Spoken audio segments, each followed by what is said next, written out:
नमस्कार, आदाब। बहुत-बहुत स्वागत आप सभी का। आप देख रहे हैं खास कार्यक्रम नज़र और नज़रिया। मैं हूं आपके साथ बुशरा खानम फहद। 864 दिन के बाद आखिरकार हमारे प्रधानमंत्री को ये याद आ गया कि मणिपुर भी इसी देश का हिस्सा है। मणिपुर के रहने वाले लोग इसी देश के वासी हैं और उनकी जो व्यथाएं हैं, जो परेशानियां हैं, जिस तरह से वहां जो कुछ हुआ, उनको जानने समझने के लिए उन्हें वहां पर जाना चाहिए। ऐसा मुझे लगा कि उन्हें वो जानने समझने के लिए गए होंगे। लेकिन आपको पता है 12 साल में आपने प्रधानमंत्री को बहुत अच्छे से देख लिया है, समझ लिया है, जान लिया है और आपको ये पता है कि वो जहाँ कहीं भी जाते हैं, एक ख़ास मकसद के साथ ही जाते हैं। बिना मकसद के तो वो कहीं पर भी नहीं जाते हैं। प्रधानमंत्री मणिपुर गए, मणिपुर में वो सिर्फ़ कुछ घंटों के लिए ही वहाँ पर गए। लेकिन उससे पहले के घटनाक्रम मैं आपको बताना चाहूँगी कि प्रधानमंत्री मणिपुर गए उससे पहले ही तकरीबन 43 भारतीय जनता पार्टी के जो कार्यकर्ता हैं, सदस्य हैं, उन्होंने सामूहिक इस्तीफा दे दिया। इसके अलावा जो पोस्टर्स, बैनर्स लगाए गए थे, वो रात को ही कई इलाकों में फाड़ दिए गए, कई इलाकों में आगजनी भी देखने के लिए मिली। और ये हिंदुस्तान लाइव जो है उसकी खबर के मुताबिक मैं आपको बता रही हूँ कि बाकायदा तौर पर जो पोस्टर्स और बैनर्स और ये सब जो लगे गए थे, उनको फाड़ा गया है, उनको हटाया गया है और एक तरह का विरोध प्रदर्शन जो है वो देखने के लिए मिला। जब एक टीवी चैनल के जो रिपोर्टर हैं, जब मणिपुर में एक यूनिवर्सिटी में छात्रों से बात करने के लिए पहुंचे और उन्होंने पूछा कि 2.5 साल के बाद प्रधानमंत्री आ रहे हैं, आप क्या कहना चाहेंगे? तो उन्होंने कहा कि इससे कोई फर्क नहीं पड़ता है, वो अब आए या ना आए, इससे उन्हें कोई सरोकार नहीं है। ये सूनी सड़कें आप देख लीजिए, क्योंकि जब आप मीडिया की में देखेंगे, जब बहस इन पर की जाएगी तो एक तरह से दिखाने की कोशिश की जाएगी जैसे प्रधानमंत्री ने 2.5 साल में के बाद वहां पर जाकर एक तरह का एहसान किया है, जैसे वहां जाकर उन्होंने किसी जो कर्ज था उसको एक तरह से उतार दिया है। ये आपको बताया जाएगा कि उनका भव्य स्वागत हुआ है। अब सोचिए आप जरा, मतलब इससे ज्यादा शर्मनाक बात कोई हो सकती है? 2.5 साल से जो स्टेट जल रहा हो मणिपुर, जहां पर 250 से ज्यादा लोगों की मृत्यु हो चुकी हो, जहां पर नग्न करके महिलाओं को सरेआम घुमाया गया हो, जहां पर 70,000 से ज्यादा लोग विस्थापित हों, जहां 5,000 से ज्यादा घर जलाए गए हों, जहां स्थितियां अभी भी सामान्य पटरी पर ना लौटी हों, जहां राष्ट्रपति शासन लगाया गया हो, जहां अभी भी कुकी और मैती समाज एक साथ तो बहुत दूर की बात एक दूसरे को देखना भी पसंद ना करते हो, जहां एक ऐसी खाई 2 समुदाय में बट गई है, जहां हालात पूरी तरीके से 2.5 साल से पटरी पर नहीं लौटे हैं, वहां पर जब प्रधानमंत्री जाएं तो ये कहा जाए कि भव्य स्वागत उनका हुआ है। बाकायदा तौर पर उन वीडियोस को ट्वीट किया जाए जहां पर जो बच्चे हैं, स्कूली बच्चे, यूनिफॉर्म पहने हुए बच्चे, उनके हाथ में तिरंगा पकड़ा दिया गया है, वो शोर मचा रहे हैं। उसका जिक्र प्रधानमंत्री ने अपनी रैली में भी किया और रैली में जाकर उन्होंने जिस तरह की बातें कही, आप सोचिए कि एक तो 2.5 साल के बाद आपने ये सुध ली कि आप मणिपुर जाएं, वहां पर आप खामोशी से जाते, खामोशी से जाकर जो विस्थापित लोग थे, जो दंगा पीड़ित लोग थे, उनसे जाकर आप मुलाकात करते, उनको सांत्वना देते, उनको ये बताते कि वो उनके साथ खड़े हैं, भले ही देर से सही। लेकिन मोदी जी को तो हर जगह इवेंट चाहिए, तो यहाँ पर भी उन्होंने रैली की। उन्होंने कहा मणिपुर के तो नाम में ही मणि है, मणि यानी कि वो आसपास के जितने भी तमाम राज्य हैं उनको चमकाता है। बीजेपी ने हमेशा विकास कार्य यहाँ पर किए, वही तमाम तरह की बातें, चमकीली बातें जो हमेशा से वो करते रहे हैं और करते हैं, वो भी मणिपुर में जाकर भी उन्होंने वही किया है। मैं ये सोचती हूँ कि देश के प्रधानमंत्री नरेंद्र मोदी के पास इतनी ढिठाई आखिर आती कहां से है, ये बेशर्मी आखिर आती कहां से है, ये एक बड़ा सवाल है। वो ये भी एक तरह से एहसान दिखा रहे थे कि देखिए मैं जब आया यहाँ पर तो बहुत तेज बारिश हो रही थी और मेरा हेलीकॉप्टर उतर नहीं सकता था, तो मैं रोड के रास्ते आया, मैं वापस नहीं गया, बल्कि मैंने कहा कि मैं रोड के रास्ते आया और अच्छा हुआ मैं रोड के रास्ते आया, क्योंकि मैंने दोनों तरफ जिस तरह से लोगों को हाथ में तिरंगा लिए शोर मचाते हुए देखा, वो मेरे लिए बहुत ही एक अद्भुत, एक ऐसा एक्सपीरियंस था जिसको मैं जिंदगी भर नहीं भूलूंगा। आप सोचिए, आप ये तमाम एक्सपीरियंसेस लेने के लिए वहां पर गए हैं, आप इसलिए 2.5 साल के बाद गए हैं पार्लियामेंट के अंदर, पार्लियामेंट के बाहर विपक्ष लगातार ये मुद्दा उठाता रहा, मणिपुर का मुद्दा लगातार उसको ज्वलंत बनाता रहा और ये कहता रहा कि प्रधानमंत्री जी मणिपुर भी इसी देश का हिस्सा है, लेकिन प्रधानमंत्री नहीं गए। वहां गए हैं तो वो बता रहे हैं कि कैसे रेल से लेकर और कितनी परियोजनाओं का उन्होंने शिलान्यास और उद्घाटन किया है। क्या अभी वहां के लोगों को इन सब की जरूरत है, या वहां के लोगों को शांति की जरूरत है, या वहां के लोगों को पटरी पर अपनी जिंदगी को लाने की जरूरत है, वहां के लोगों को उनके कारोबार जिनके घर छिन गए उनको घर मिले, वो अपने घरों में वापस जा सके, उनको इस सब की जरूरत है। तो सवाल यही उठ रहा है कि 12 साल हो गए हैं प्रधानमंत्री नरेंद्र मोदी को इस पद पर रहते हुए, 2.5 साल से मणिपुर जल रहा है और अब जाकर वो वहां पर पहुंचे हैं, और वो भी किस तरह से पहुंचे हैं इसकी बानगी आपको देखने के लिए लगातार मिल रही है। और ये तस्वीरें भी आप ये देख लीजिए। और जब वो विस्थापित जो लोग हैं चूड़ा चांदपुर में, जब उनसे जाकर मिले, तो आप एएनआई ने क्या किया, एएनआई के उसने उस वीडियो को म्यूट कर दिया। अब आप सोचिए कि प्रधानमंत्री की वीडियो को ऐसे ही तो म्यूट नहीं किया गया होगा।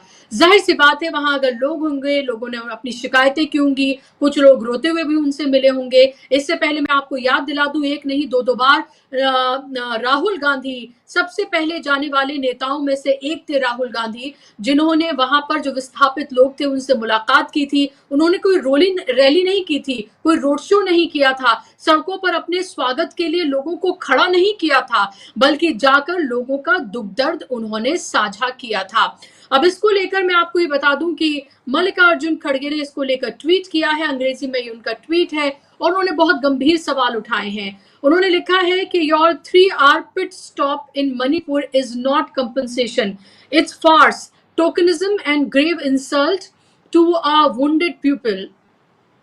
Your so-called roadshow in Imphal and Churachandpur today is nothing but a cowardly escape from the hearing the crisis of the people in relief camps. 864 days of violence, 300 lives lost, 67,000 displaced, 1,500 plus injured. You made 46 foreign trips since, but not a single visit to share 2 words of sympathy with your own citizen. Your last visit to Manipur, January 2022, for elections. Your double engine has bulldozed the innocent lives of Manipur.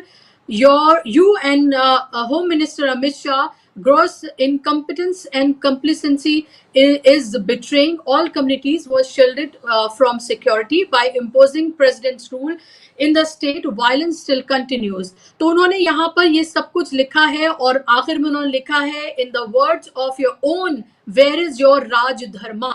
उन्होंने ये भी लिखा है कि you are organizing a grand welcome ceremony for yourself.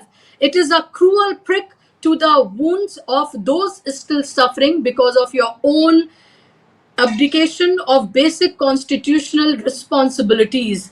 तो ये उन्होंने लिखा है, और ये भी उन्होंने लिखा है कि ये जो आपकी हश हश, ये पिट स्टॉप जो आपकी एक तरह की जो लोगों से मिल रहे हैं वो वहां पर, उसको लेकर उन्होंने इसको एक तरह से धोखा बताया है, और इस पर बड़े सवाल जो हैं वो कड़े और बड़े सवाल मल्लिकार्जुन खड़गे ने यहाँ पर खड़े किए हैं। और इसी को लेकर पप्पू यादव ने बहुत गंभीर बातें कही हैं। मैं आपको सुनवाना चाहूंगी उन्होंने क्या कहा है, फिर मैं अपने मेहमानों के पास जाऊंगी। अब आप बताइए, पूरा मणिपुर की जिंदगी खत्म कर, नस्ल खत्म कर, और पूरा मणिपुर जब चाइना के गोद में और भारत के संविधान से इतर हो गए हो, सामाजिक वातावरण खत्म कर दिया, तब वो मणिपुर जा रहे हैं। बाहरे बा, बाहरे बा। जय हो प्रधानमंत्री जी। सब कुछ गंवा के तब इन्हें मणिपुर याद आ रहा है। मणिपुर की बेटी तड़पती रही तब इन्हें याद नहीं आया, आज मणिपुर इन्हें याद आ रहा है।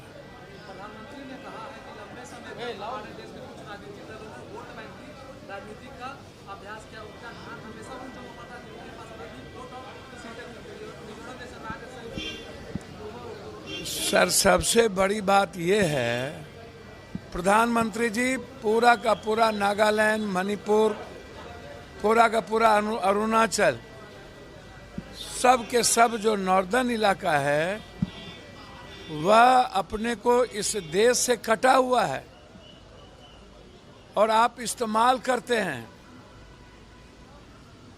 आप सामाजिक वातावरण को सही नहीं होने देते, आप इस्तेमाल करते हैं।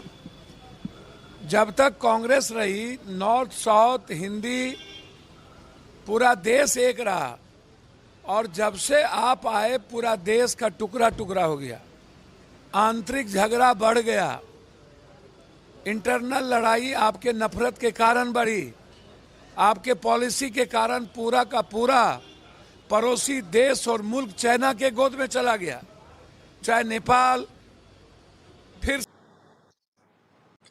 तो आपने सुन लिया, यहाँ पर पप्पू यादव को गंभीर सवाल उन्होंने उठाए हैं और ये भी कहा है कि पूरा का पूरा जो नॉर्थ ईस्ट है वो चाइना के हाथों में चला गया। नेपाल की भी वो यहाँ पर बात करें, लेकिन जो उन्होंने बेसिक सवाल उठाए हैं वो बेहद महत्वपूर्ण है। प्रियंका गांधी ने भी इसको लेकर अपनी बातों को रखा है और उन्होंने भी यही कहा है कि अच्छा है वो जा रहे हैं, लेकिन इतने दिनों के बाद तो उसको लेकर उन्होंने भी सवाल उठाए हैं। तो सवाल उठ रहे हैं प्रधानमंत्री नरेंद्र मोदी की यात्रा को लेकर, और यात्रा किस तरह से की गई है, कैसे वेलकम कराया जा रहा है, कैसे रोड शो, एक तरह से रोड शो नहीं है लेकिन फिर भी जिस रास्ते से वो निकल रहे थे उसके दोनों तरफ कैसे बच्चों को तिरंगा लेकर खड़ा कराया गया, अपना खुद का वो वेलकम करा रहे हैं। वो तो अपने जब अपने हेडक्वार्टर में जाते हैं अपनी पार्टी के तब भी कराते हैं, जब वो लोकसभा में आते हैं तब भी कराते हैं, वो जहां कहीं पे जाते हैं वो ये नहीं भूलते हैं कि उनका वेलकम कराया जाए, चाहे स्थितियां परिस्थितियां कैसी भी हो। उनको इवेंट चाहिए और उनको अपना वेलकम चाहिए, इससे कम पर वो मानते नहीं हैं। अपने मेहमानों के पास मैं जाऊंगी, मेरे साथ 3 खास मेहमान जुड़ गए हैं स्क्रीन पर। आप मेहमानों को ले आइए ताकि चर्चा का आगाज मैं करूं। मेरे साथ 3 महत्वपूर्ण गेस्ट हैं। फिलहाल आप देख सकते हैं मेरे साथ सिद्धार्थ जी हैं, इंडिपेंडेंट एनालिस्ट हैं। सिद्धार्थ जी, बहुत स्वागत आपका कार्यक्रम में। मेरे साथ विवेक देशपांडे जी हैं, सीनियर जर्नलिस्ट हैं, दशकों का उनका पत्रकारिता का अनुभव है। विवेक जी, आपका भी बहुत स्वागत कार्यक्रम में। शुरुआत विवेक जी मैं आपसे ही करना चाहूंगी, कैसे देख रहे हैं प्रधानमंत्री की इस विजिट को, और आखिर सवाल ये भी कि 864 दिन के बाद आखिर उन्हें ख्याल क्यों आ गया मणिपुर का? ऐसी क्या इमरजेंसी थी, मैं तो यही कहूंगी, ऐसी क्या इमरजेंसी थी जो उन्हें वहां जाना पड़ा? विक्रा जी, ये बहुत महत्वपूर्ण सवाल है और अचानक से मणिपुर की याद आना और मणिपुर की विजिट करने का पूरा प्रोग्राम बनाना, ये बहुत आश्चर्य की बात है। ऐसा क्या इस समय है कि प्रधानमंत्री जी मणिपुर जाना चाहते हैं? मैं समझता हूँ कि इसका इमीडिएट बैकग्राउंड जो है वो नेपाल में जो घटनाएं हुई है वो है। और आपको पता होगा कि टीपा मदर, वो जो त्रिपुरा में इनके अलाय है एक, उनके जो प्रमुख है, मैं उनका नाम भूल रहा हूँ, उन्होंने हाल ही में एक चेतावनी दी थी कि नॉर्थ ईस्ट जो है वो नॉर्थ ईस्ट में भी स्थिति बहुत गंभीर है और नेपाल के जैसा कुछ नॉर्थ ईस्ट में भी हो सकता है। इस तरह की बात टीपा मदर के जो प्रमुख है उन्होंने की थी रिसेंटली, अब कुछ दिनों पहले की ही बात है। तो जो नेपाल में हुआ और जो एक एथनिक एक अलगपन है नॉर्थ ईस्ट का, और वहां के जो ज्वलंत प्रश्न है उनके तरफ बहुत अरसे तक एक निग्लेक्ट उनका किया गया। ये बात अलग है कि बीजेपी ने नॉर्थ ईस्ट में अपनी पैठ बनाई, उन्होंने एक फ्रंट बनाया सारे नॉर्थ ईस्ट का, और वहां पर वो सत्ता पर भी काबिज हुए कई स्टेट्स में, ये बात अलग है। लेकिन सत्ता पर काबिज और लोगों का मन जीतना, इसमें बहुत अंतर है। और मुझे लगता है कि नागा लोग भी वहां काफी खफा है, और जिस तरह से मेटी और कुकी कम्युनिटी में मणिपुर में एक डिवाइड हो गया है, जो जिसको मिटाना मुझे लगता है एक बहुत लंबी प्रोसेस करनी होगी, एक बहुत लंबा हीलिंग टच वहां पर आवश्यक है। लेकिन प्रधानमंत्री 2.5 साल तक वो किसी भी तरह का हीलिंग टच देने के लिए तैयार नहीं थे, और जब पार्लियामेंट में भी इसकी चर्चा की बात हुई तो चर्चा टालते रहे, और जब कभी चर्चा हुई तो मणिपुर का 2 मिनट के लिए प्रधानमंत्री ने अपने 2.25 घंटे के एक भाषण में 2 मिनट का उल्लेख मणिपुर का किया था। और आज जब वो इतने दिनों के बाद जा रहे हैं, कहीं ना कहीं वहां से आप देखिए, वहां उन्होंने जो बात कही उसमें वो नेपाल का मेंशन कर रहे हैं। मैंने जो नेपाल के रेफरेंस में शुरू में बात कही कि नेपाल में जो कुछ भी हुआ उससे काफी लोग इंस्पायर हो सकते हैं। मतलब केवल भारत में ही नहीं तो दुनिया में भी कई जगह पर इस तरह का एक लोगों का जनसैलाब जो है वो उमड़ सकता है वहां के सत्ताधारियों के खिलाफ। तो ये डर जो है मुझे लगता है हर जगह अभी सत्ताधारियों के मन में बैठ गया है। और मुझे बिल्कुल इस बात के बारे में कोई आशंका नहीं है कि मोदी और शाह की जो जोड़ी है वो भी कहीं ना कहीं इस तरह की रिएक्शन कहीं से अगर भारत में आ जाए तो क्या किया जाए, इस चिंता में वो लगे होंगे। मुझे लगता है नेपाल के घटनाओं के इमीडिएट बैकग्राउंड में ये विजिट हो रही है तो कहीं ना कहीं उसका कनेक्शन है ही इसके साथ में। लेकिन मोदी जी की जो आदत है वो हर चीज को, जैसे आपने सही बताया, हर चीज को इवेंट बनाना चाहते हैं। वो आदतन मजबूर है, मतलब वो उससे अलग वो कुछ नहीं कर सकते। तो वही उन्होंने मणिपुर में किया, जबकि ये बहुत ही सोम्बर ओकेजन था, बहुत सीरियस गंभीर तरीके से वहां जाना जरूरी था और पूरा जो आइटिनरी है उसको गंभीर तरीके से फॉलो करना जरूरी था। लेकिन वही पब्लिसिटी प्रोपेगेंडा वाली बात, वही बड़ी बड़ी बड़ी बातें, उसके अलावा और कुछ नहीं। आप देखिए जब महिलाओं के साथ में एक दुर्व्यवहार मणिपुर में हुआ था तो सारी दुनिया ने, अब क्या है कि महिलाओं के साथ दुर्व्यवहार ये भारत में कुछ अभी बहुत सीरियस बात नहीं रही। मैं ये बात बार बार कहता हूं कि जिस देश में उस देश की सिरमौर स्पोर्ट्स वुमेन को सड़क पर घसीटा जाता है, जिन्होंने ओलंपिक मेडल जीता हो या फिर अंतर्राष्ट्रीय रेसलिंग चैंपियन में मेडल जीता हो, ऐसी महिलाओं को अगर सड़क पर घसीटा जाता है पुलिस द्वारा इसलिए कि वो किसी बलात्कारी के खिलाफ प्रोटेस्ट कर रही है, तो वहां पर आम महिलाओं की क्या इज्जत होगी। आप देखिए इन लोगों ने जिस तरह से उस घटना के बाद देश में कोई प्रोटेस्ट भी नहीं हुआ। मतलब हमारी इतनी जिन्होंने इस देश के लिए लॉरेंस लाया, ऐसी महिलाओं के खिलाफ इस तरह का एक काम इस सरकार ने किया, उसके बाद भी कोई प्रोटेस्ट पूरे देश में नहीं हुआ। जबकि इसी देश ने निर्भया केस में प्रोटेस्ट देखा है और बहुत बड़ा देश भर में प्रोटेस्ट देखा है। वही देश जब हमारी महिला कुश्तीगिरों के साथ में इस तरह का व्यवहार होता है तो वही देश बिल्कुल शांत रहता है, चुप रहता है। तो मणिपुर में तो जो महिलाओं के साथ हुआ वो महिलाएं तो बहुत ही सामान्य महिलाएं थी। तो अगर इतनी हमारी जो प्राइड है उनके साथ में अगर इस तरह का व्यवहार हो सकता है तो सामान्य महिलाओं की इस देश में क्या स्थिति होगी। वही मणिपुर में हमने देखा और उसके बाद भी इस सरकार ने, पर्टिकुलरली मोदी जी ने प्रधानमंत्री के नाते एक हीलिंग टच देने की उनसे अपेक्षा थी, जो 2.5 साल तक वो उससे बचते रहे, उन्होंने कुछ नहीं किया। पर अब जाकर वहां पर वो जिस तरह की बातें कर रहे हैं उसका कोई मतलब नहीं है। ऑलरेडी जो डिवाइड है वो इतना शार्प हो चुका है। आप दोनों की जो डिमांड्स है उसके तरफ थोड़ा सा अगर ध्यान दें तो पता चलेगा कि डिवाइड कितना शार्प है। उन्होंने दोनों ने वेलकम तो किया है, लेकिन जो कुकीज है वो ये कह रहे हैं कि हमारी अलग यूनियन टेरिटरी बननी चाहिए विद असेंबली। ऐसे उनकी डिमांड है। वो बिल्कुल मेटिस के साथ में नहीं रहना चाहते हैं और मेटिस जो है वो कह रहे हैं कि एनआरसी होना चाहिए। जो डेमोग्राफिक इम्बैलेंस की आशंका जता रहे हैं वो कह रहे हैं कि उसके लिए एक एनआरसी ऐसा एक्सरसाइज यहाँ होना चाहिए।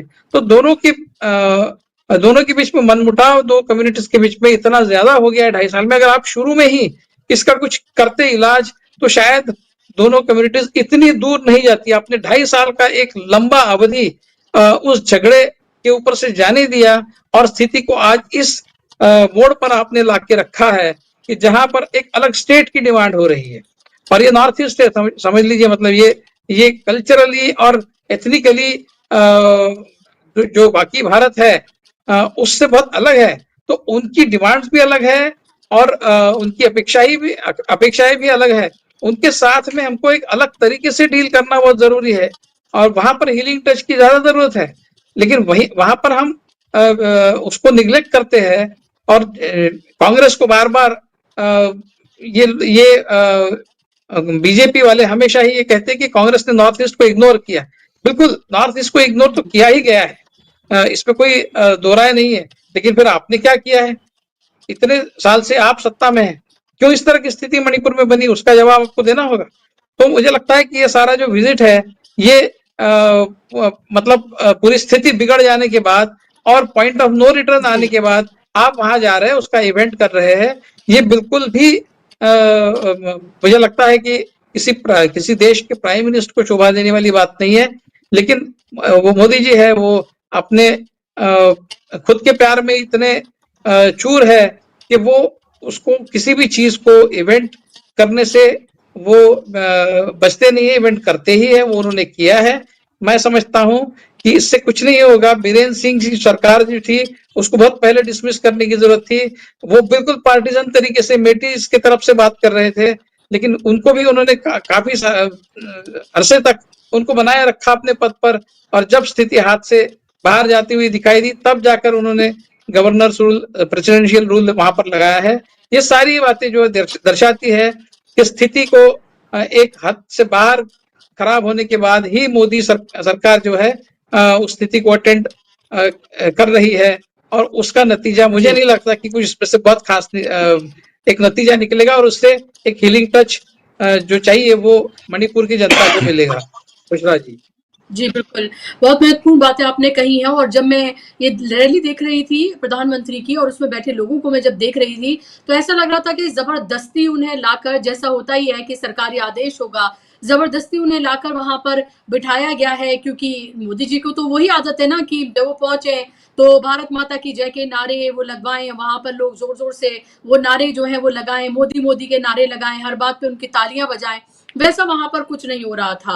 वो जो भी बात कह रहे थे वहां बस लोग आराम से बस बैठे हुए थे कि ऐसे जैसे कि फॉर्मेलिटी करनी है, बिठा दिया गया है जबरदस्ती, और वहां से उनको बस जाना है, क्योंकि ना तो मणिपुर में अभी कोई वहां पर चुनाव है, ना ही वहां की ऐसी कोई परिस्थितियां हैं। सवाल यही है कि ये सब कुछ आखिर करने की वहां पर जरूरत क्या थी? क्या किसी डर की वजह से, सिद्धार्थ जी, प्रधानमंत्री अभी वहां पर गए हैं, 2.5 साल के बाद आप शांति की अपील कर रहे हैं कि मैं शांति की अपील करता हूं, 2.5 साल के बाद आप ये कह रहे हैं कि सरकार आपके साथ है, हम तमाम तरह के विकास इन सब में हमेशा सरकार बीजेपी आपके साथ रही है। आपको 864 दिन लगे ये कहने में, और अभी भी ये बताया जाए, आप ये तो कह रहे हैं ये परियोजनाओं का शिलान्यास और उसके का उद्घाटन और ये सब, आखिर आप आगे करने क्या जा रहे हैं? क्या करने जा रहे हैं आप वहां शांति स्थापित करने के लिए? इसका तो कोई रोड मैप नहीं दिया आपने। हाँ, जिस तरह के आपने कार्यक्रम के शुरुआत में विजुअल्स दिखाए कि सुनसान सड़कें थी, भले वहां पर तिरंगों का पूरा एक बड़ी कनात लगा दी गई थी, लेकिन सड़कें सुनी थी। इसका मतलब ही है कि जिस तरह से देशपांडे जी ने कहा, ये हड़बड़ में की हुई यात्रा है। मणिपुर का प्रधानमंत्री का विजिट जो है वो हड़बड़ी में किया गया है, और कहीं न कहीं इसका ट्रिगर नेपाल बना है। नेपाल में जिस तरह की अशांति हुई, हमें पता है कि पूर्वोत्तर राज्य हो, नेपाल हो, ये जो हिमालयन बेल्ट में जो क्या कहते हैं भूभाग आते हैं, वहां की एक अलग संस्कृति है। पूरा हिमालयन बेल्ट में जो लोग आते हैं उनकी एक संस्कृति अलग है। तो हो सकता है कि भारत के प्रधानमंत्री जी को नेपाल को देख के अंदर से हड़बड़ाहट हुई हो। सिर्फ नेपाल को देख के भारत के प्रधानमंत्री के अंदर हड़बड़ाहट नहीं है, पूरे बीजेपी के इकोसिस्टम में। हमें पता है कि गोदी मीडिया के भी लोग वहां गए थे, तो उनको मारपीट करके भी नेपाल से लोगों ने भगाया था, ये कह के कि पहले आप अपने देश के तो हुए नहीं, मेरे देश के, हमारे देश के आप क्या हो जाओगे। तो एक एक पूरा बीजेपी इकोसिस्टम के अंदर एक डर तो है जब से नेपाल हुआ है और नेपाल की घटनाएं हुई है। तो हो सकता है उस हड़बड़ी में ये पहुंचे हों, क्योंकि एक प्रधानमंत्री भारत के कहीं पहुंचे हैं, और जैसे आपने कहा वहां चुनाव भी नहीं है, और वहां पहुंचे और खुद विजुअल्स दिखा रहे हैं कि वहां पर इस तरह से सन्नाटा है, पूरी तरह से सड़कें वीरान हैं। तो ये अपने आप में बताता है कि कहीं ना कहीं हड़बड़ी में किया गया निर्णय है। लेकिन इतने दिनों के बाद उनका वहां पर जाना अपने आप में बताता है, अंग्रेजी में एक कहावत है, justice delayed is justice denied. उसको उर्दू में एक शेर है कि हुजूर आते आते बहुत देर कर दी। तो इतनी देर से आप जिस तरह से आपने कहा 865 दिन के बाद, जहां पर कि 200 से 50 से अधिक मौतें हो गई हैं, दर्जनों महिलाओं के साथ बलात्कार हो चुके हैं, 1000 से ज्यादा बंदूकें चोरी हो गई है, भारत के क्या कहते हैं पुलिस और सेना के पास जो हथियार होते हैं उसमें 1000 से ज्यादा, 10,000 राउंड से ज्यादा बंदूकों के गोली बंदूक गायब हो चुकी है, लोग उठा के लेके चले गए। ऐसे ऐसे गांव है, लोग अगर डीबी लाइव के कार्यक्रम देख रहे होंगे जो लोग, उनको अगर आश्चर्य हुआ होगा कि भारत के प्रधानमंत्री जहां जा रहे हैं वहां इतना वीरान और सन्नाटा क्यों है। वो सन्नाटा इसीलिए है क्योंकि आज भी ये जो सामुदायिक संघर्ष हो रहा है कुकी और मैती के बीच में, ऐसे दर्जनों ऐसे गांव हैं जहां पर कि किसी की वहां पर सत्ता नहीं चलती है, वहां पर सरकार नाम की चीज नहीं है, वहां पर प्रशासन नाम की चीज नहीं है, वहां भारत की न पुलिस जा पा रही है और न भारत की सेना जा पा रही है। जिसका जिसका जो क्षेत्र है, कुकी क्षेत्र में कुकी लोग अपना पूरा का पूरा, यहाँ तक कि सड़क पर टोल वसूल लेते हैं, उनके पास बंदूकें हैं, वहां पर उनकी एक अपनी ही सरकार चलती है। रिपब्लिक ऑफ कुकी अलग है, रिपब्लिक ऑफ मेते अलग अलग है। छोटे छोटे गांव में इस तरह की उनकी ताकत होती है। तो होता यह है कि तुलसी रामायण में ना बहुत अच्छा दोहा बोला गया है, मुखिया मुखसो चाहिए खान पान को एक, पाले पोसे सकल अंग तुलसी सहित विवेक। जो मुखिया होता है उसको सबको समान नजर से देखना चाहिए। लेकिन ये तो भारत के प्रधान जी ऐसा हो गया कि हमारे घर के बुजुर्ग कहें कि तुम्हारे घर में शादी ब्याह होगा तब तो मैं आ जाऊंगा पगड़ी पहनने के लिए, लेकिन अगर आपके घर पे, तुम्हारे घर पे कोई संकट आए ना तो तुम खुद निपट लेना। तो संकट की घड़ी में जो आपका साथ नहीं देता है वो किस तरह का मुखिया हो सकता है। संकट आके 850 दिन हो गए हैं, देश का एक हिस्सा है, उस देश के हिस्से में इतनी बड़ी समस्या आई हुई है, महिलाओं के साथ इस तरह के दुष्कर्म हुए हैं कि दुनिया भर में चर्चा का विषय बन गया। जैसे देश पांडे जी ने कहा, दुनिया भर में जो विषय चर्चा का बन गया उसमें भारत के प्रधान जी के कान पर अगर जू नहीं रहेंगी और आज अगर उनको ये याद आ रहा है, इसका मतलब ही है कि दबाव कुछ और है। जिस तरह से देश पांडे जी ने कहा, नेपाल का दबाव होगा। और सबसे बड़ा आश्चर्य ये कि वहां पर जाके उन्होंने कुछ कुछ इंफ्रा प्रोजेक्ट्स का इनॉग्रेशन किया, बहुत सारा विकास की बात की। बहुत अच्छी बात है, विकास होना चाहिए, लेकिन सवाल यह है कि अब आने वाले समय में जब वहां पर विकास होगा, वो जो 250 लोग मर गए वो तो वो विकास नहीं देख पाएंगे, क्योंकि विकास तो जिंदा आदमी देखता है, मुर्दा आदमी जो जिंदा ही नहीं रहा वो विकास क्या देखेगा। क्योंकि सरकारों को, कोई भी सरकार हो, उसको ये ध्यान में रखना चाहिए कि सरकारों का सबसे पहला दायित्व होता है नागरिकों को सुरक्षा और न्याय देना। क्योंकि पुलिस है, सेना है, संसाधन है, टेक्नोलॉजी है, ये सब नागरिक के पास नहीं होती। इस देश में आप अंबानी, अदानी, अमिताभ बच्चन और सचिन तेंदुलकर जैसे बहुत बड़े आदमी भी हो तो आप अपना पुलिस खुद नहीं रख सकते, आप अपना बंदूक खुद नहीं रख सकते, आप अपनी सेना खुद नहीं रख सकते। ये सब रखने का अधिकार केवल और केवल सरकार नाम की इकाई को दिया गया है। सरकार किसी की भी हो, भाजपा की सरकार हो, कांग्रेस की सरकार हो या किसी और की सरकार हो, तो सरकार नाम की इकाई का सबसे पहला कर्तव्य बनता है कि नागरिकों से जो हर चीज पर टैक्स लेती है, एक आप क्या कहते हैं माचिस भी खरीदते हैं तो 2 पैसा 4 पैसा सरकार को टैक्स देते हैं, उसके बदले सरकार के पास इतनी बड़ी व्यवस्था रहती है जिसमें पुलिस होती है, सेना होती है, बंदूक होते हैं, टेक्नोलॉजी होती है, ईडी होती है, सीबीआई होती है, आईबी होती है। आपके पास इतना बड़ा जो जाल जंजाल व्यवस्था है, वो व्यवस्था किस लिए है? क्योंकि भारत में हर 200 आदमी में से 199 लोग शरीफ होते हैं और एक आदमी अपराधी होता है। उस एक अपराधी से 199 शरीफ लोगों को बचाने के लिए ही सरकार होती है। आप सरकार एक बार अगर लोगों को सुरक्षा और न्याय देना शुरू कर देती है तो विकास अलग से सरकार को करने की जरूरत नहीं पड़ती है, विकास स्वयं होने लग जाता है। अगर 24 घंटे किसी शहर में क्या कहते हैं अपराध शून्य हो जाएगा, अपराध बिल्कुल खत्म हो जाएगा, तो स्वाभाविक है कि घर की महिलाएं हो या बच्चे हो रात में भी बाहर निकलना शुरू करेंगे। एक बार आप घर से बाहर निकलते हैं तो किसी न किसी तरह का आर्थिक क्या कहते हैं कोई ना कोई लेन देन करते हैं, आर्थिक लेन देन करते हैं, तो वहीं से सरकार के पास भी पैसा बढ़ना शुरू होता है, समाज में भी खुशहाली आ जाती है। तो आप दुनिया में कोई भी देश देखिए, मैं अभी आर्टिफिशियल इंटेलिजेंस को पूछ रहा था कि दुनिया के 5 ऐसे देश जहां पर की क्राइम रेट सबसे कम है और वहां पर अपराध दर सबसे कम है और पर कैपिटा इनकम सबसे ज्यादा है, उसमें सिंगापुर है, स्विट्जरलैंड है, ऑस्ट्रिया है, डेनमार्क है, नॉर्वे है। इन सब जगहों पर औसत एक आदमी का औसत सालाना आय 80-90 लाख रुपए, 60 लाख रुपए सालाना आय है। वहां पर जो अपराध दर है वो 1 लाख लोगों के ऊपर 10 लाख लोगों के ऊपर 1 है, जबकि भारत में अपराध दर ऐसा है कि 1 लाख आदमी पर 3 अपराध हो जाते हैं, मतलब हत्या जैसे संगीन अपराध हो जाते हैं।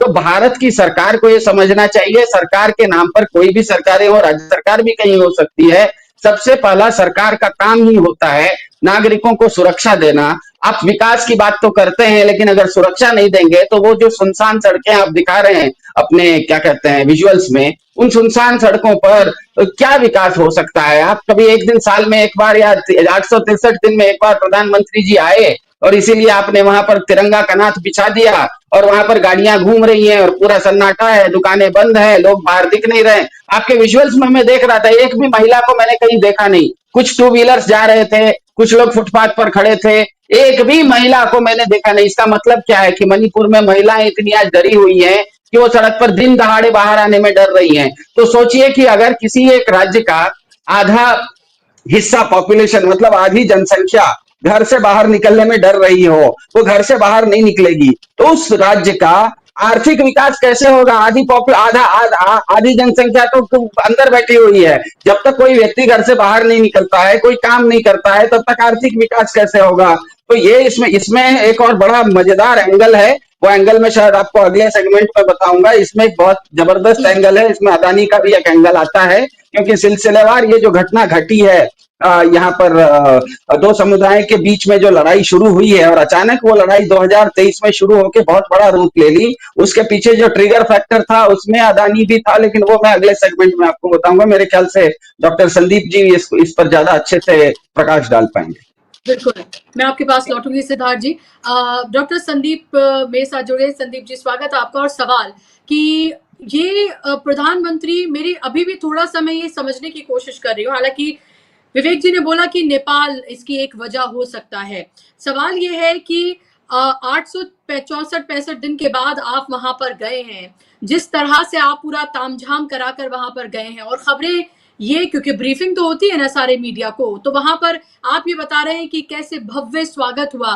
किस बात का भव्य स्वागत हो रहा है? ऐसा आपने क्या किया है? आप वहां पर विकास कार्यों की बात करें, शांति बिना स्थापित किए आप कोई विकास कार्य वहां पर कर सकते हैं? ये ढोंग आखिर क्यों हो रहा है? और ये हर जगह जाकर जिस तरह का ढोंग किया जाता है, ये पाखंड जो किया जाता है, इसकी पोल खुल गई है, लेकिन अभी भी ऐसा लग रहा है कि इससे कोई फर्क नहीं पड़ता, क्योंकि उनको लगता है कि चुनाव तो हम मैनेज कर लेते हैं।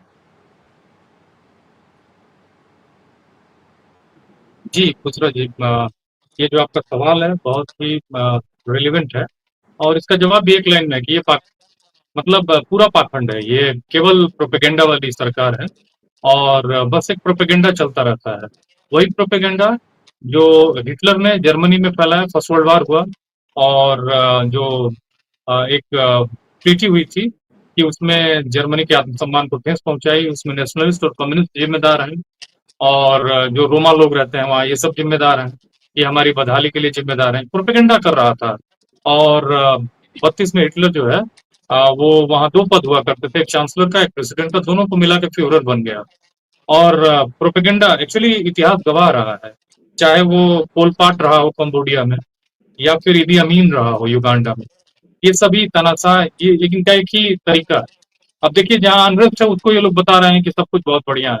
आपने अभी मुझसे जो सवाल पूछा उसमें बताया है कि ये सभी बता रहे हैं कि बहुत अच्छा है, जबकि भारत में जो सबसे बदहाल राज्य है, और जबकि भारत में सबसे ज्यादा सांस्कृतिक रूप से धनी राज्य मणिपुर है, लेकिन अभी वो बदहाली की स्थिति में है। कारण क्या है कि वहाँ 2-3 महत्वपूर्ण कारण, जो एमवी मुरलीधरन थे वहां पे एक्टिंग चीफ जस्टिस, उन्होंने जो जजमेंट दिया था कि मैतेई जो वहाँ बहुसंख्यक है, उनकी आबादी 53% के आसपास है दूसरा जी, और वो डोमिनेट करते हैं पूरे वहाँ की सोशल, कल्चरल और मैंने इकोनॉमिक कंडीशंस को, पूरा स्टेट को, चीफ मिनिस्टर भी उसी कम्युनिटी से आते हैं, majority of the people are from that community. तो जो मैतेई है वो ओबीसी लिस्ट में पहले से ही, तो जब उनको दिक्कत थी, उनकी प्रॉब्लम्स थी, तो उनको आप रेमेडी ऑफर कर सकते थे, क्योंकि वो भी रिजर्व कैटेगरी में है। उनका रिजर्वेशन में थोड़ा और कुछ चीजें जोड़ सकते थे। ट्राइबल स्टेटस क्यों? एक्चुअली वो ट्राइबल स्टेटस का मामला इसलिए था क्योंकि वहाँ पॉपी कल्टीवेशन होती है, जो हिल डिस्ट्रिक्ट्स हैं, 4 डिस्ट्रिक्ट्स हैं वहाँ पे। पॉपी मतलब अफीम, जिस जिले से मैं आता हूँ वहां भी पॉपी कल्टीवेशन होता था, और ओपीएम की फैक्ट्री भी थी। भारत में 2 ही जगह ओपीएम की फैक्ट्री। तो वो पॉपी जो है वो गोल्डन ट्रायंगल है, उसी से सटा हुआ 3 देशों में, आपका म्यांमार, लाओस और थाईलैंड। मैंने इलीगल जो कल्टीवेशन होता है पॉपी का, उसमें बड़ा पैसा है। और एक्चुअली उस एरियाज में जो कुकी जो डोमिनेंट एरियाज हैं, 4 डिस्ट्रिक्ट हैं, चूड़ा चांदपुर है, उससे काट के एक जिला बनाया गया, लेकिन चंडेल है और कांगपोकपी है, और एक और जिला है जिसका मैं नाम भूल रहा हूँ, थोड़ा सा डिफिकल्ट है। 4 जिलों में तो इनका डोमिनेंस है, और एक जिले में आधा आधा इनका करीब करीब है। और वैसे ही 6-7 जिले हैं जिसमें, जो वैली के जिले हैं, जिसमें डोमिनेंस आपके मैतेई लोगों का है। जो मेन जिले हैं मणिपुर के, जो इम्फाल का एरिया है, फिर उससे सटा हुआ जो एरिया है जिरीबाम और वो सब बिष्णुपुर, ये सब जो जिले हैं बहुत महत्वपूर्ण जिले हैं। उसी तरह से 20% वहाँ नागा माइनॉरिटीज भी, क्षमा करेगा, नागा ट्राइब्स भी हैं, एथनिक ग्रुप्स हैं जो न्यूट्रल थे इस झगड़े में। मुसलमान माइनॉरिटीज भी हैं वहां पे, वो भी न्यूट्रल थे। लेकिन ये मामला जो था ना, मैंने जैसा कि बताया कि ओबीसी स्टेटस में उनको उनको आप बहुत कुछ ऑफर करके दे सकते थे, वो मतलब मसला नहीं था। 14 अप्रैल को जजमेंट आया और 3 मई को all students tribal Manipur tribal students union ने वहां पे बंद को कॉल किया और उसके बाद हिंसा बढ़ती और उसके बाद लगातार अब तक 60,000 लोग वहां से डिस्प्लेस हो गए हैं दूसरा जी, और 250 लोग के करीब मारे गए हैं आसपास। 15 से 16% कुकी जो की आबादी, एक तरह की विच हंटिंग थी उन लोगों के खिलाफ। मैं ये नहीं कह रहा हूँ, मैती लोगों में भी प्रॉब्लम्स हैं, उनकी भी दिक्कतें हैं, लेकिन कहाँ 53% जो हथियार लूटे गए, जो अभी हमारे एक साथी जिक्र कर रहे थे, उन अब सोचिए कि हथियार अभी तक भारत में जितने भी कंफ्लिक्ट में हथियार स्टेट्स के भीतर लूटने की घटनाएं नहीं आती रही हैं इस तरह से इतने बड़े लेवल पे। वहां हर थानों में से हर जगह से जो लूटे गए उसमें से 60% केवल मैतेई कम्युनिटी के लोगों ने लूटा है। जो इंटरनल एक कमेटी बनी थी उसने अपनी रिपोर्ट जमा की। तो कहने का मतलब ये है कि अच्छा युद्ध में भी मजबूत कौन रहेगा, जिसके पास हथियार होंगे, ऑब्वियस है। ये लोग आरोप लगाते रहे हैं क्योंकि जो लोगों पर, लेकिन हालत ये थी कि क्योंकि जो कम्युनिटी के 100 से ज्यादा लोग मारे गए, माइनॉरिटी है, क्रिश्चियनिटी को फॉलो करते हैं, बहुत सारे चर्चेज जला दिए गए, बहुत सारे लोगों को मार दिया गया, वहां पे मंदिर भी जलाए गए, लेकिन उस संख्या में नहीं जितने चर्चेज जला दिए गए। जिस तरह से उन लोगों को घेर घेर के मारा गया, अब वैली में से पूरे लोग छोड़ के भाग गए ऊपर हिल में, और उसके बाद उनको जान बचाना मुश्किल हो गया था। एक्चुअली एक कविता है मुझे विल्फ्रेड ओवेन की, बड़ी शानदार कविता है, स्ट्रेंज मीटिंग।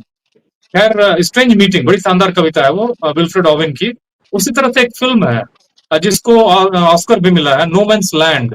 तो बेसिकली एक्चुअली इन लोगों ने अपना अपना 2 अलग अलग जोन बना लिया था और एक ही राज्य के भीतर। अब आप सोचिए कि वहां जाके सब कुछ बता रहे हैं कि बढ़िया है, बेहतर है, लोग जो हैं वो बहुत माने स्वागत हुआ। कैसे स्वागत हो जाएगा भाई, 2 डिफरेंट जोन है वहां पे। अगर आपको क्योंकि जो एरिया में जाना है तो वहां पे बकायदे जैसे दूसरे देश में आप जाते हैं, आपकी चेकिंग होगी, परमिशन होगा, तब जाके।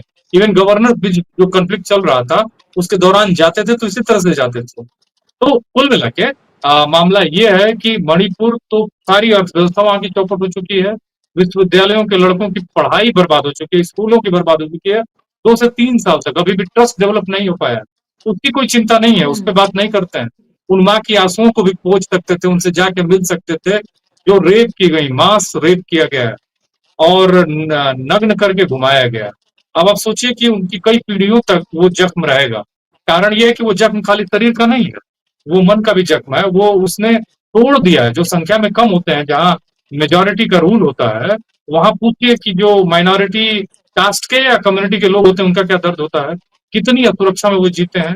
कहीं भी जो भी डोमिनेंट कंडीशन डोमिनेट करता है सोसाइटी को, वो उसको एक कहीं कहीं जो कमजोर है समाज में उसकी तरफ सरकार का झुकाव होना चाहिए। वहां क्या था, इन्हीं की सरकार थी, इस पे कोई बात नहीं करते हैं। तो सरकार को इन्होंने लंबे समय तक उसी तरफ खींचते रहे हैं।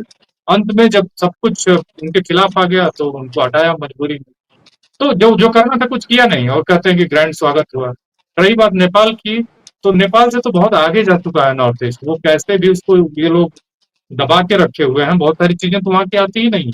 जो हुआ 250 लोग मारे गए, नेपाल में तो 20 लोग मारे गए हैं बुसरा जी। नेपाल तो भारत में वही मणिपुर में 3 मई 2023 को हो चुका था। तो मुझे लगता है कि कोई कनेक्ट है नहीं, कोई कंट्रोल है नहीं। और ये बेसिकली ये तो पूरा जिसे कहते हैं ना अंग्रेजी में ऑडासिटी है। ये इतनी ऑडासिटी आती कहाँ से, ये भी एक सवाल बनता है जो हम सबको कलेक्टिवली मिलकर सोचने की जरूरत है। क्या लोग हैं ये, मतलब बहुत विचित्र लोग हैं। मतलब जो भी भारत का प्रधानमंत्री रहा हो या बड़ा नेता रहा हो, संवेदना के साथ जाता है, उनसे मिलता है, उसका काम है कि लोगों को अपने परिवार के अंग के रूप में देखे। ये तो वहां पर एक इवेंट मैनेजर की तरह गए और उन्होंने सब कुछ बेहतर बताया और अपने इवेंट को। एक्चुअली ये 2 कारणों से गए हैं, जैसे हमारे साथी कह रहे थे कि नेपाल का डर तो है ही, लेकिन जो ये माँ वाला एपिसोड हुआ ना बिहार में, जब इनके लोग जो है टीवी पर फैला रहे थे, उस पर चर्चाएं हो रही थी, तो वो उल्टा बूमरैंग कर गया। बूमरैंग इसलिए कर गया कि हर आदमी यही पूछ रहा था कि अरे अपनी माँ की चिंता है तुमको, तुम्हारे जो प्रधानमंत्री काल में जो मणिपुर में हुआ, हर आदमी यही काउंटर ही कर रहा था। ये एक्चुअली सोशल मीडिया का असर है कि उसको पढ़ने के बाद माननीय गए हैं वहां पे।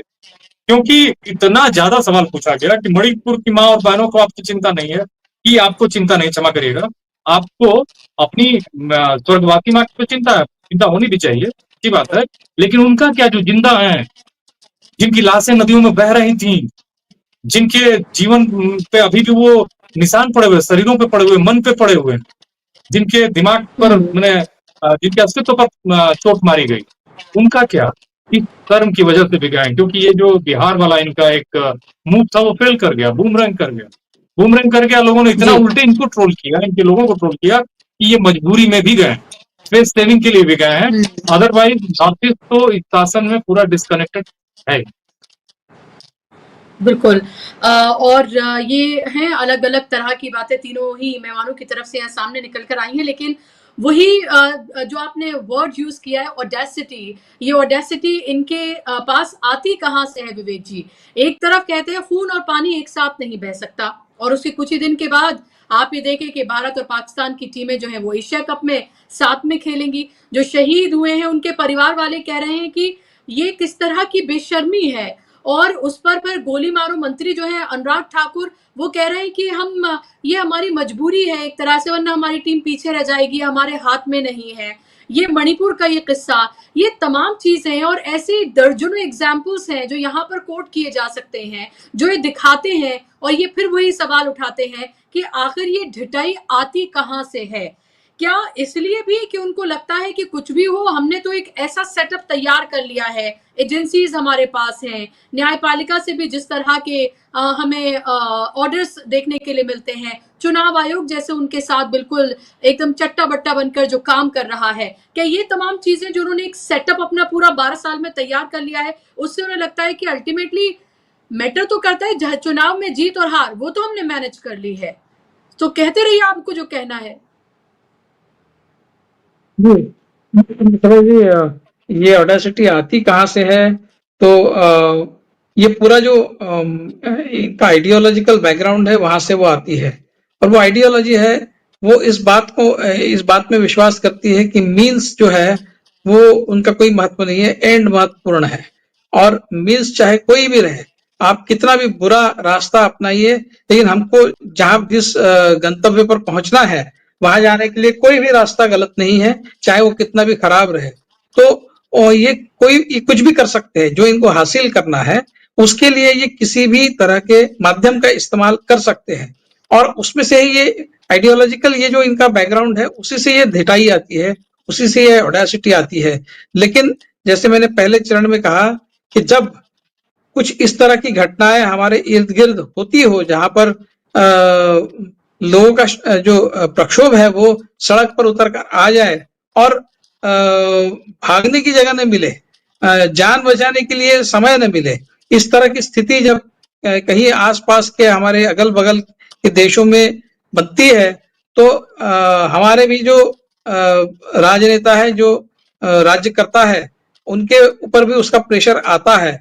और सही है, मुझसे पहले कहा गया कि जिस तरह से इनके माताजी को लेकर ये खुद ही सवाल उठाने लगे कि मेरी माताजी का अपमान हुआ वगैरह वगैरह, उसके बाद फिर जिस तरह के सवाल उनसे पूछे गए कि भाई बहुत सारी ऐसी इस देश में माता बहनें हैं जिनके साथ जिनकी विटंबना हुई है, तब आप कहाँ थे? हाथरस की बेटी जो है वो दलित बेटी के साथ जो हुआ तब आप कहाँ थे? कठुआ की बेटी जो है उसके साथ जिस तरह की बुरा व्यवहार हुआ तब आप कहाँ थे? हमारी महिला कुश्तीगिर उनके साथ में जो हुआ तब तो आप उस नालायक एमपी को डिफेंड कर रहे थे, जिसके ऊपर बलात्कार का आरोप था, उसको आप डिफेंड कर रहे थे, उसको बचाने के लिए आपने उनको सड़क पर घसीटा है, और वही फिर मणिपुर में भी हुआ, तब आप कहाँ थे? वो भी किसी की माँ थी, वो किसी की बहन थी। तो ये सारे सवाल जब उनसे पूछे जाने लगे, तब जाकर मुझे लगता है ये कारण पक्का है ही, और नेपाल में जो हुआ वो भी मैं समझता हूँ कि है। लेकिन अभी इसके बाद जो ये विजिट हुई है, उसका नतीजा क्या निकलने वाला है, मुझे उसके बारे में बहुत क्यूरियोसिटी है। क्या करने वाले हैं? जो डिमांड है, अब ये तो वही जो पुराना हिंदी फिल्म का गाना है, सब कुछ लुटा अगर होश में आए तो क्या हुआ। अब आप क्या कर लेंगे? आप क्या आप कुकीज की डिमांड जो है अलग स्टेट की, अलग यूनियन टेरिटरी की, उसका आप क्या करेंगे? और जो दो कम्युनिटीज के बीच में इतना बड़ा एक मनभेद हो गया है, हमेशा ये इनके सारे लीडर ये जैसा एक पढ़ी पढ़ाई बात कहते हैं कि हमारे मतभेद होने चाहिए, मनभेद नहीं। आप देखिए सारे बीजेपी के लीडर ये डायलॉग मारते हैं। हाँ, डायलॉग मारना यही उसका डिस्क्रिप्शन है, दूसरा कुछ नहीं। हर प्रधानमंत्री मोदी हो चाहे कोई भी रहे, मतभेद है, मनभेद नहीं। लेकिन आपने मणिपुर जैसे राज्य में जो मनभेद खड़ा किया 2.5 साल में, उसके तरफ आपने ध्यान नहीं दिया। जो मनभेद अभी पैदा हुआ है उसको आप कैसे मिटाएंगे? अब वहां पर सेपरेटिस्ट मूवमेंट हमारे यहाँ हर जगह, हर राज्य में कहीं ना कहीं, कभी ना कभी राज्य के लिए या फिर किसी अलग देश के लिए। हमने गोरखालैंड से देखा है, हमने खालिस्तान से लेकर हमने सेपरेटिस्ट टेंडेंसीज अलग अलग जगह इस देश में देखी है। आपका कर्तव्य बनता था कि इस तरह की कोई बात आगे ना बढ़े और उसको पहले ही उसका कॉग्निजेंस लेकर उस पर कुछ इलाज ढूंढा जाए, लेकिन आपने वो नहीं किया। अब कुकीज जो है वो अलग यूनियन टेरिटरी मांग रहे हैं, वो मेटिस के साथ में रहना नहीं चाहते। इस तरह की स्थिति तक आपने उस राज्य को लाकर रख दिया है, तो आप उसका समाधान कैसे ढूंढेंगे? और मेटिस कह रहे हैं कि भाई आप एनआरसी कराइए। ये यही स्थिति लगभग मिजोरम जैसे स्टेट में भी मुझे लगता है कि वो जो म्यांमार के साथ में बॉर्डर का इश्यू चल रहा है, जो बॉर्डर बंद करने की बात हो रही है, उसको विरोध हो रहा है। तो आप क्या मतलब किस तरह की समस्याएं आप खड़ी कर रहे हैं? आपको पता है कि वो आगे जाकर उसका क्या अंजाम होने वाला है, क्या हो सकता है?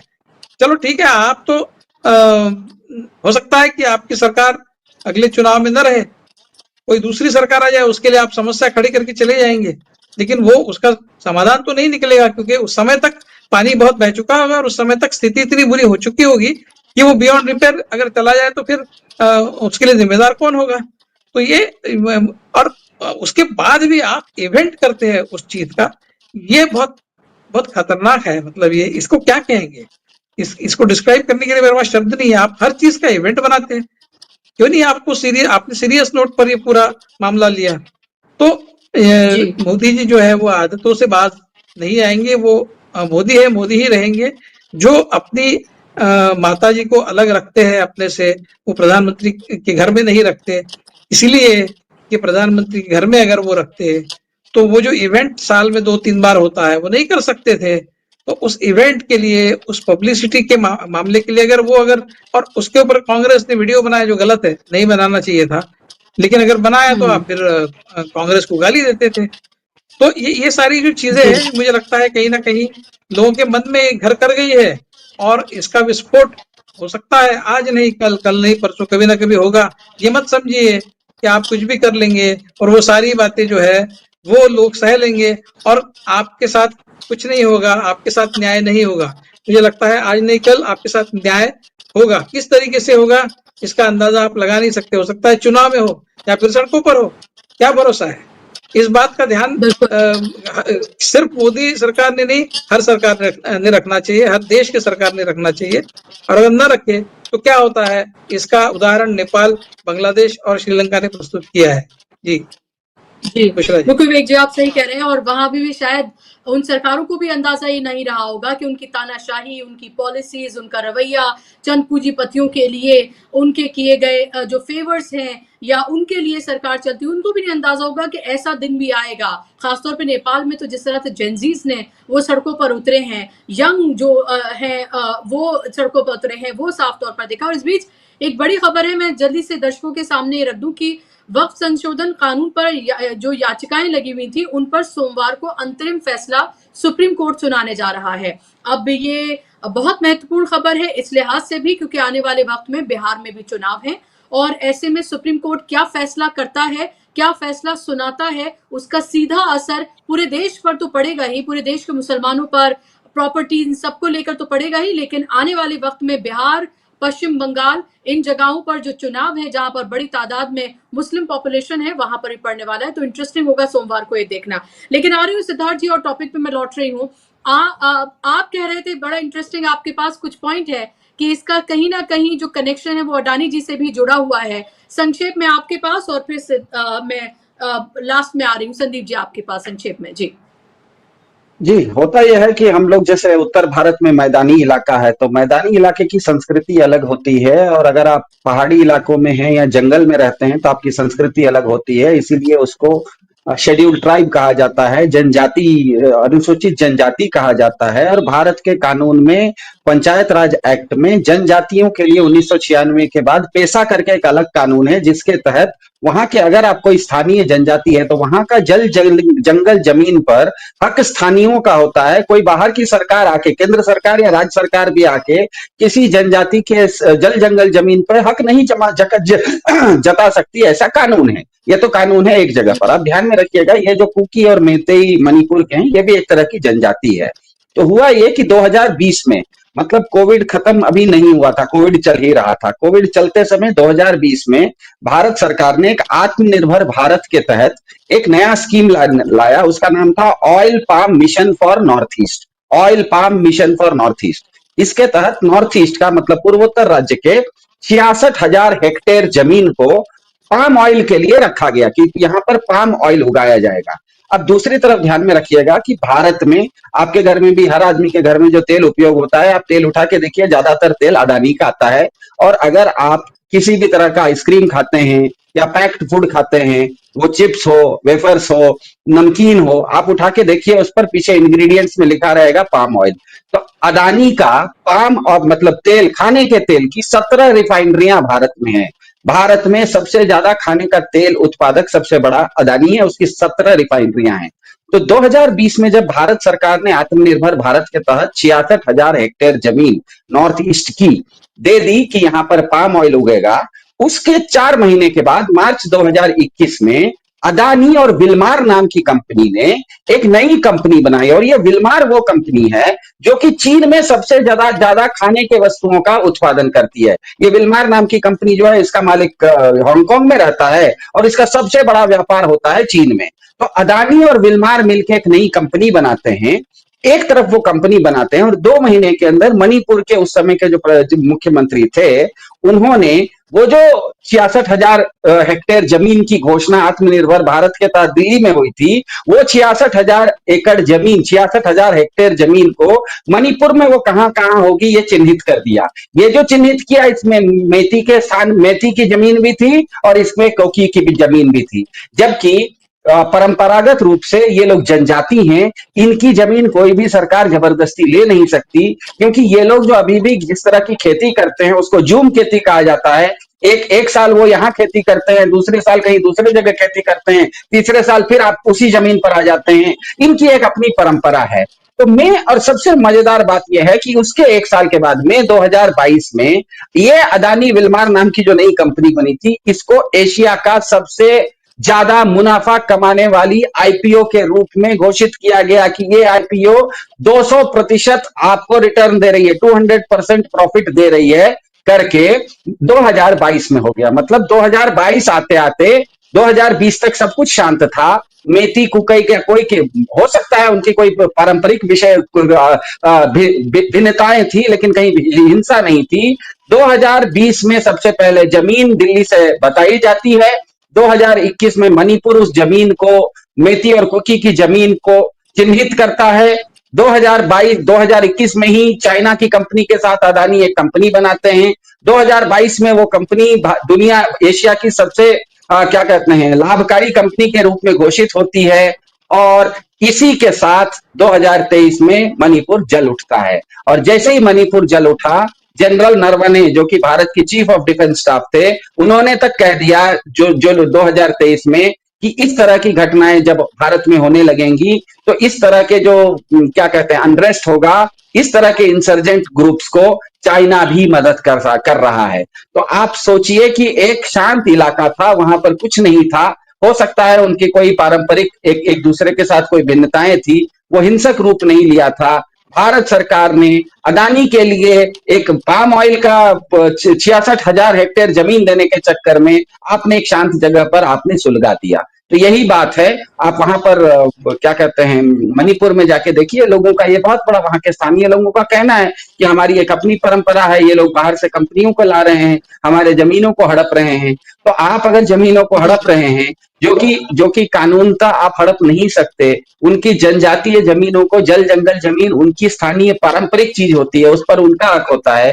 तो इस तरह से आप क्या होता है, एक शांत खड़ा पानी में आप अगर पत्थर मारेंगे तो काफी सारे तरंगे उठेंगी। तो ये मणिपुर की समस्या मेरे ख्याल से भाजपा ने खुद ही का शुरू किया हुआ समस्या है। मेरे ख्याल से भगवान करे कि कम से कम अभी प्रधानमंत्री जी वहां जाके आए। नेपाल में जो घटना घटित हुई है उसके अंदर पूरे बीजेपी इकोसिस्टम के अंदर जो नर्वसनेस है, वो नर्वसनेस के चलते कम से कम अब के बाद से सही निर्णय लेना शुरू करें, तब भी हम उसकी खैर मानेंगे। जी बिल्कुल। संदीप जी, लास्ट कमेंट आपका संक्षेप में, वक्त की कमी है। जी बुसरा जी, मैं इसमें 2-3 चीजें जोड़ना चाहूंगा कि मैं जब पिछली बात अपनी बता रहा था तो उसमें कुछ चीजें क्लैरिफाई नहीं कर पाया। जैसे भारत की आजादी से बहुत पहले यहाँ पर जो ट्राइबल्स थे उनके अधिकारों को सुरक्षित करने के लिए बहुत सारे कानून बने। पेशा तो जो है सो है, लेकिन उसके अलग अंग्रेजों ने बनाए थे। जैसे आपको मैं एग्जाम्पल देता हूँ, झारखंड राज्य जो है वहाँ पे छोटा नागपुर टेनेंसी एक्ट बहुत इंटरेस्टिंग है वो। अगर वो नहीं होता सीएनटी एक्ट तो अब तक पता चलता है कि पूरा झारखंड ही लूट चुका होता, क्योंकि पूर्वी उत्तर प्रदेश के लोग, बिहार के लोग, बगल में बंगाल है और बगल में उड़ीसा है। ये चार जितने भी यहाँ के ज्यादातर जो चार बड़े शहर हैं झारखंड के, बोकारो, रांची और बहुत ही कॉस्मोपॉलिटन शहर है वहाँ का जमशेदपुर और धनबाद, जो बहुत पहले भारत का नंबर 1 रेवेन्यू देने वाला डिस्ट्रिक्ट हुआ करता था। ये चार बड़े शहर है वहाँ, लेकिन यहाँ रहने वाले ज्यादातर ट्राइबल केवल 18% है, जबकि वो ट्राइबल का स्टेट है। ज्यादातर अपर क्लास माइग्रेंट लोग रहते हैं। तो ये अंग्रेजों की उस नीति की वजह से बची हुई है उनकी जमीनें, नहीं तो पता चलता कि और भी जबरदस्त विकास होता। एक्चुअली मणिपुर में भी ये मामला था कि मैंने बताया, मैं उसको क्लेरिफाई नहीं कर पाया क्योंकि मैतेई लोगों के पास जमीनों की कमी है, वैली में रहते हैं वो प्लेन एरियाज में रहते हैं। हिल में क्या है कि पॉपी कल्टीवेशन होता है, पॉपी पे भी नजर थी। पॉपी बहुत बड़ी समस्या है और समस्या का मतलब है कि इनकी नजर थी, अडानी अंबानी की और इन लोगों की, क्योंकि उसका बहुत इलिसिट ट्रेड होता है तगड़ा, लाओस में, थाईलैंड में और म्यांमार में, यहीं से वो जाता है। और उसमें क्या था कि ये जो जमीनें हिल की हैं, क्योंकि ट्राइबल जमीन है तो उसको खरीद नहीं सकते हैं ये मैतेई लोग। ये इसीलिए उसके पीछे कहा जाता है कि ये जो जजमेंट आया उसके बाद इन सब चीजों की वजह से दंगा बढ़ा, क्योंकि पॉपी जो है एक कैश क्रॉप भी है, तुरंत पैसा मिलता है उससे। दूसरी बात, मिनरल रिसोर्सेज भी हैं अंदर जमीन में, हिल एरियाज में, हिल के भीतर बहुत सारे मिनरल होने की संभावना और बहुत सारी बातें की गई थी। इन दो चीजों पर बहुत बड़ा इनकी नजर थी और इनको मालूम था। और मैतेई लोगों में भी फ्रस्ट्रेशन है, जो भी रिसोर्सेज थे वैली में वो एग्जॉस्ट हो चुके हैं, जमीनों की कमी है, वो अपने को एक्सपैंड करना चाहते हैं लेकिन वो जमीन खरीद नहीं सकते हैं। तो ये कॉन्फ्लिक्ट ऑफ इंटरेस्ट जो था, इसकी वजह से मेन संघर्ष हुआ। और ये संघर्ष वहां पर एक लंबे समय से था, ऐसा नहीं था कि रातों रात वो निकल के आ गया। याद रखिएगा कि ज्यादा विरोध, क्योंकि जो नागा लोग जो है वहां ट्राइबल्स में 20% है एथनिक ग्रुप के रूप में, उन्होंने विरोध नहीं किया। क्योंकि जो और ये मैतेईज में कॉन्फ्लिक्ट हुआ और इसमें ये लंबा चला है और वहां बहुत ही भयावह स्थिति है।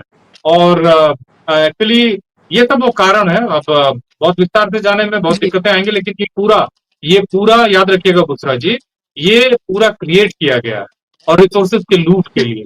ये मणिपुर के लोग बहुत ही अच्छे ढंग से समझते हैं और वो इस बात इसीलिए दुखी हैं कि उस रिसोर्स की लूट में कुछ सीधे साधे निर्दोष लोगों की बलि चढ़ाई गई है मर्सिलेसली। उसी तरह से जैसे हम अपने शरीर के स्वास्थ्य के लिए ले जाके किसी पशु बलि में पहले पशुओं की बलि चढ़ाते, किसके लिए?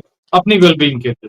तो इन पॉलिटिकल पार्टीज ने जो सत्ता में थी उसने अपनी वेलबींग के लिए लोगों की बलि चढ़ाई है। ऐसी राजनीति के बारे में क्या ही कहा जाए। जनता अब कम से कम इतना कुछ खून खराबा होने के बाद अभी भी लोग वहां पर जो कैंप्स है उसमें रह रहे हैं और बहुत ही बुरी हालत है उनकी। तो उनको कम से कम कैंप्स में जाना था, उनके लोगों के वेलफेयर के लिए, उनकी कैसे दिन वापस लौटेंगे, कैसे वहां सुधार होगा। ये हॉस्पिटल्स, कॉलेजेस में नहीं जा सकते हैं वैली में कुकी जो लोग। और मैतेई लोगों के साथ भी बहुत ही, एक्चुअली क्या होता है कि कोई भी कंफ्लिक्ट होती है बुसरा जी, तो उसमें किसी कम्युनिटी का सबसे सीधा, निर्दोष और गरीब आदमी सबसे पहले मारा जाता है। बड़े लोग, बेहतर लोग तो हमेशा बचे रहते हैं, वो हमेशा पीछे होते हैं, हमेशा उनके ऊपर मुश्किल बाद में आती है। तो याद रखिएगा ये दोनों तरफ के मरने वाले सीधे साधे और इनोसेंट लोग हैं और इनकी बलि ये पॉलिटिकल पार्टीज ले रही हैं अपनी राजनीतिक रोटियां सेकने के लिए। जी, आप कुछ ऐड करना चाह रहे हैं विवेक जी, बहुत क्विकली? जी जी, एक बात की हमने चर्चा नहीं की, अगर वो उस बात की चर्चा हम ना करें तो शायद ये विषय पर जो हमने पूरी चर्चा की अधूरी रह जाएगी, वो ये है कि इसमें जो रिलीजन का एंगल है वो भी बहुत महत्वपूर्ण है। देखिए, उसमें कहीं ना कहीं एक रिलीजियस डिवाइड, एक anti minority divide, anti Christian एक एलिमेंट भी है। क्यों इतने दिनों तक, इतने सालों तक मणिपुर को जलने दिया गया, ये भी मतलब मैं ये शब्द योजना जो है वो इस तरह से करना हो कि जलने दिया गया, क्योंकि अगर दूसरी तरफ मान लीजिए कि दो हिंदुओं के गुटों में अगर झगड़ा है तो शायद वो उसको जल्दी निपटाया जाता, जल्दी सुलझाया जाता।